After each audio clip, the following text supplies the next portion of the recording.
जय हिंद दोस्तों। एक बार फिर हमारे यूट्यूब चैनल ड्रीम्स मेकर में आपका बहुत बहुत स्वागत है। तो आज हम आपके लिए अगला जो हमारा टॉपिक है, इतिहास का अगला टॉपिक हमारा है वैदिक काल। तो आज वैदिक काल को हम शुरू करते हैं। चलिए जुड़े रहिए हमारे साथ और चैनल को लाइक, सब्सक्राइब और शेयर करते रहिए।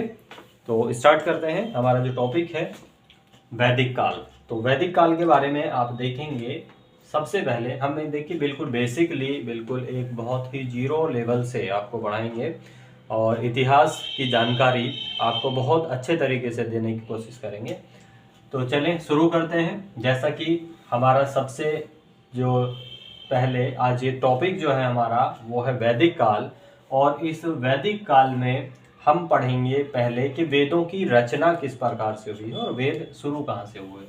तो चलिए देखेंगे कि रचना, आप जानते हैं कि पिछले वीडियोस में भी हमने बताया था कि वेदों की रचना करने वाले जो थे वो आर्य रहे हैं और आर्यों के बारे में हम आपको पढ़ा चुके हैं, जो कि आपको लिंक डिस्क्रिप्शन बॉक्स में आपको लिंक मिलेगा हमारे पिछले वीडियोस का, जिसमें हमने द आर्यंस के बारे में या आर्यों के बारे में चर्चा की है और आर्यों को विस्तार से समझाया है।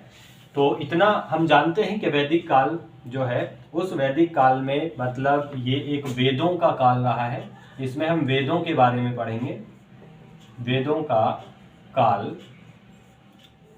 तो इसमें हम पढ़ेंगे वेदों के बारे में, लेकिन उससे पहले हम देखते हैं कि वेदों की जो रचना है वो की गई है किसके द्वारा, वो की गई आर्यों के द्वारा।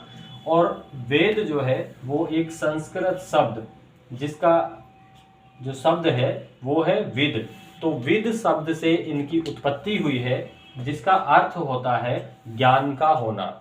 अर्थात जो हमारे वेद हैं वो एक ज्ञान से भरे हुए हैं, तो इसलिए उनका अर्थ ज्ञान का होना मतलब लगाया गया है, जो एक संस्कृत भाषा के शब्द से बना है। तो इसके शब्द से वेद बना।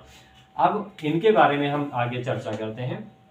जैसा कि आप जानते हैं कि वेद जो है उनकी जो संख्या है, वेदों की संख्या है कुल चार वेद हैं।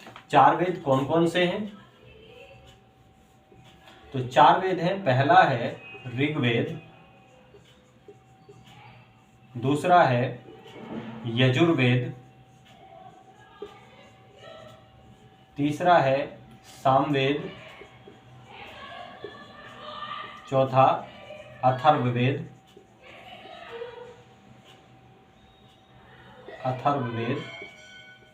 तो ये चार हमारे वेद हैं। इन चारों वेदों के बारे में हम विस्तार से अलग अलग करके पढ़ेंगे, लेकिन उससे पहले सिर्फ हम आज के वीडियो में हम एक छोटा सा वीडियो आज बनाएंगे। आज इसको ज़्यादा लंबा नहीं करेंगे, क्योंकि इनमें अगर हम अलग अलग पढ़ेंगे तो वीडियो थोड़ा लंबा हो जाएगा। तो आज हम सिर्फ थोड़ा सा इन्हीं के बारे में विशेष चर्चा करेंगे थोड़ी सी, बाकी कल से हम इसको पूरा टॉपिक अलग अलग पढ़ेंगे। तो आज सिर्फ इससे संबंधित, वैदिक काल से संबंधित कुछ तथ्यों पे हम चर्चा करेंगे। तो वेदों की संख्या है कुल 4। इन सभी 4 वेदों के अलग अलग कुछ उपवेद भी होते हैं, और उपवेद के साथ साथ इनके कुछ आरण्यक, उपनिषद, ये सब चीजें होंगी जिनको हम अलग अलग करके पढ़ेंगे। लेकिन सिर्फ आज हम इनकी कुछ विशेष चर्चा करेंगे। विशेष अगर इसमें हम देखेंगे तो समाज की अगर हम बात करते हैं कि वैदिक समाज जो था वो कैसा था, तो वैदिक समाज की हम चर्चा करें तो वैदिक समाज ये है पितृसत्तात्मक समाज था। अर्थात यहाँ पे पिता का वर्चस्व होता था। जैसा कि आप देखेंगे पिछले चैप्टर्स जो हमने पढ़े हैं, जब हमने सिंधु घाटी सभ्यता को पढ़ा था, तो सिंधु घाटी सभ्यता में जो वर्चस्व होता था, यह समाज जो था वो मातृ सत्तात्मक है। वहां पे माता की पूजा की जाती थी, और यहाँ पे जो समाज था वो पितृ सत्तात्मक है, यानी कि पिता का वर्चस्व है। अर्थात यहाँ कह सकते हैं कि महिलाओं की स्थिति थोड़ी नीचे की गई है, और सिंधु घाटी सभ्यता में महिलाओं का ऊंचा दर्जा रखा गया है। और इस समाज में पितृसत्तात्मक होने के साथ साथ ये जो समाज था, यहाँ का समाज था ग्रामीण। जैसा कि आपने पीछे देखा है कि सिंधु घाटी सभ्यता जो थी एक शहरी सभ्यता थी, लेकिन वैदिक समाज ग्रामीण समाज था। यानी कि यहाँ पे गांव होते थे, और गांवों में यहाँ पे जो शिक्षा दी जाती थी, उस शिक्षा को देने के लिए यहाँ पे ऋषि मुनि होते थे। ऋषि मुनि, और इन ऋषि मुनियों के द्वारा यहाँ पे शिक्षा प्रदान की जाती थी। अब बात करें कि अगर जो वेद हैं उन वेदों के संबंध में, तो वेद जो थे उनको एक उच्चारण करने के लिए या उनको पढ़ने के लिए जब उनको लिखा गया है तो ऋषि मुनियों के द्वारा ही वेदों की रचना हुई है। जो आर्य थे ऋषि मुनि, अब शुरुआत अगर हम देखेंगे वेदों की, तो वेदों को जो लिखने वाले हैं ये ऋषि मुनि रहे हैं। वेदों की रचना या इनको लिखने वाले या इनका एक उपदेश देने वाले, और माना जाता है कि ये जो है ये ऐसे हैं, इनको अपौरुषेय कहा जाता है। अपौरुषेय, अपौरुषेय का मतलब है कि ये खुद एक इंसान के द्वारा लिखे हुए, मतलब इंसान के द्वारा अपनी तरफ से बनाए हुए नहीं हैं, इनको किसी भगवान के उपदेशों, भगवान के उपदेशों द्वारा संकलित किया गया है। अर्थात भगवान ने उपदेश दिए और उन उपदेशों के या उनके जो मैसेजेस थे उनको लिख के या उनको मर्ज करके तब हमारे वेद बने। तो इन्होंने उनकी रचना की, और बाद में जब आर्य भारत में आए थे तो आर्यों के द्वारा हुआ ये, आर्यों के द्वारा इनके लिखित दस्तावेजों को समेटकर पुस्तक का रूप दिया गया, पुस्तक का रूप दिया गया।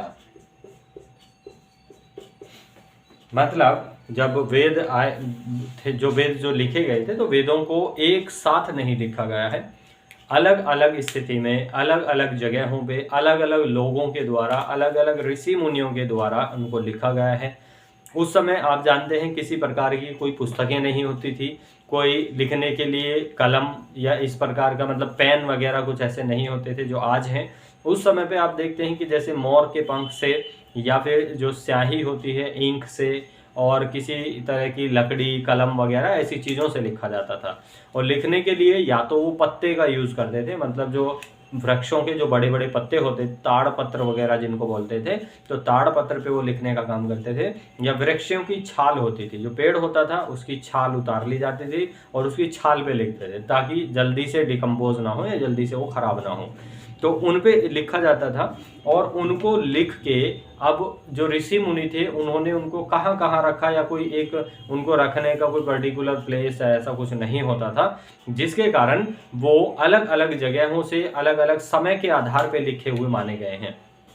तो माना गया है कि इनका जो एक वेदों का जो समय है उस समय को लेके भी इसमें विवाद रहे हैं। इसका जो समय माना गया वो समय अलग अलग जो विद्वान हैं या अलग अलग इतिहासकार हैं, कुछ इतिहासकार इसको 1500 ईसा पूर्व से स्टार्ट करते हैं और कुछ लोग कहते हैं कि ये अज्ञात समय से शुरू होके लगभग 500 ईसा पूर्व तक रहा है। कुछ लोगों का मानना है कि ये 2000 ईसा पूर्व से शुरू हुआ है। तो सब अलग अलग तरीके के मत देते हैं, अलग अलग सभी के विचार हैं। लेकिन हम जब वैदिक काल और इसके विचारों को यहाँ से ये ऋग्वेद या यजुर्वेद और यहाँ से जब स्टार्ट करते हैं तो उनको हम एक सही सटीक समय के आधार पे, जो सबसे मान्य एक समय निर्धारित किया गया है, तो उस आधार पे हम इसको देखने की कोशिश करेंगे। ठीक है, तो अभी सिर्फ हम इतना एक इसका ओवरव्यू हम देख रहे हैं, जो वेदों से संबंधित एक ओवरव्यू है। इसके बाद यहाँ पे जो ऋषि मुनियों के द्वारा जो ताड़पत्र और पत्रों पे जो लिखे गए वेद या जो श्लोक होते थे, उन्होंने संस्कृत में श्लोक या मंत्रों के जो लिखित रूप में उन्होंने लिखा था। तो आर्यों ने उन सबको, जब वो आर्य आए थे तो उन्होंने सबको एक कलेक्ट करके एक साथ इकट्ठा कर करके उनको एक पुस्तक का रूप, अब पुस्तक उस समय पे अर्थात किसी पेपर या कागज का नहीं होता था, तो ऐसे ही जो पांडुलिपि या जो होती थी हस्तलिखित, तो उनको एक साथ मर्ज करके उन्होंने एक पुस्तक का रूप उसको दे दिया और जिसको वेद के नाम से जाना गया। बाद में आने वाले समय में जैसे जैसे मॉडिफाई की गई चीज़ें और जैसे जैसे बदलाव आए, पेपर्स वगैरह बने, तो उन सभी चीज़ों में जो चीज़ें हमें प्राप्त हुई उन सब चीज़ों को पुस्तक के रूप में हमने कागज़ के रूप में, वेदों के रूप में उनको संकलित किया। उनमें जो चीज़ें थी उनको सबको एक साथ मर्ज ना करके उनके कुछ सेक्शन, सब सेक्शन, उनके कुछ भाग, उनके खंड उपखंड बनाए गए, जिनको अलग अलग नाम से, जैसे कि उनके जो उपवेद हैं, आरण्यक हैं या फिर उपनिषद हैं, उन सब में विभाजित कर दिया। तो सबका अपना अपना एक अलग अलग मत या अलग अलग अर्थ होगा, जिसके बारे में हम अलग अलग पढ़ेंगे भी। और इसके अलावा आप देखेंगे कि वैदिक समाज जो है, वैदिक समाज में एक ग्रामीण सभ्यता थी। तो ग्रामीण सभ्यता होने के साथ साथ यहाँ पे जो पशुपालन है वो भी होता था, कृषि भी होती थी। और पशुपालन कृषि के साथ साथ पशुपालन में यहाँ पे गाय को सबसे ज़्यादा एक अग्रण्य पशु माना जाता था। सब चीज़ें हम पढ़ेंगे, सब चीज़ों को हम फैक्ट्स या सारी चीज़ों को हम लिखते भी चलेंगे सारी चीज़ें, लेकिन आज जो मैं आपको बता रहा हूँ वो सारी चीज़ें भी आप नोट करते चलेंगे एक बहुत ही रफली तरीके से। लेकिन कल से जो वीडियोज़ होंगे उनमें हम सारी चीज़ें बहुत अच्छे तरीके से आपको सारा सब कुछ आपको लिखा हुआ मिलता रहेगा। तो चलिए, इसके बाद आप देखते हैं कि वेद जो है उनकी रचना हो गई है, और वेदों की रचना होने के बाद अब लोग वेदों को क्यों पढ़ेंगे। सबसे बड़ी समस्या ये थी उन ऋषि मुनियों के सामने या फिर आर्यों के सामने कि लोग जो हैं उन वेदों का उच्चारण या वेदों को पढ़ेंगे क्यों। तो सबसे पहले प्रॉब्लम ये थी कि वेद संस्कृत में लिखे हुए थे, तो उनको समझने के लिए, उनका अर्थ या उनको चेंज करने के लिए उनको ज़रूरत थी कि उन्हें समझें, लेकिन वहाँ उनको कोई समझने समझाने वाला नहीं था। तो इसलिए वो लोग, उस समय के जो लोग थे, वो लोग उसको एज इट इज़, जैसे लिखे गए थे श्लोक, उनको एज इट इज़ रट लिया करते थे। तो उनको ऐसे ही रटना, और उनका जब रटेंगे उनको एज इट इज़, तो उनके उच्चारण में किसी तरह का कोई बदलाव नहीं हो सकता था। तो इसलिए वो ज़्यादा प्रभावी माने जाते थे। उस समय उनमें किसी को भी बदलाव करने की कोई अनुमति नहीं होती थी। लेकिन बाद में धीरे धीरे उनका जब अर्थ निकलने लगा, उनका मतलब लोग समझने लगे, तो उनमें धीरे धीरे बदलाव कर दिए गए, उनकी भाषा थोड़ी सरल कर दी गई, उनके जो संस्कृत श्लोक थे उनके उच्चारण में भी थोड़े बदलाव हुए हैं। तो उस आधार पर आप देखते हैं कि उनका प्रभाव, उनकी चीज़ें हैं वो धीरे धीरे कम होनी शुरू हो गई। तो लोग अब उसको पढ़ेंगे तो पहले उनका उच्चारण करेंगे। अब उच्चारण करने के लिए लोग उनको ज़्यादा से ज़्यादा पढ़ें। ऋषि मुनि ये चाहते थे कि लोग उनको पढ़ें और उनका उच्चारण करें, क्योंकि उनकी प्रतिष्ठा कहीं ना कहीं उन चीज़ों से जुड़ी हुई थी। तो उन्होंने एक सही रीज़न उनको तर्क दिया, क्योंकि उस समय आपको बताया कि जैसे कि ऋषि मुनि जो है वो शिक्षा देने का काम भी करते थे। वो एक आचार्य, गुरुकुल टाइप उनका एक आश्रम होता था। उस आश्रम में बच्चे शिक्षा लेने जाते थे, और उस समय शिक्षा जो है वो दी जाती थी उनको, जो युद्ध की शिक्षा दी जाती थी, और जो नैतिक ज्ञान, जो सामाजिक ज्ञान या फिर जो वेदों में संबंधित चीज़ें थी उनकी शिक्षा उन्हें प्रदान करने की कोशिश की जाती थी।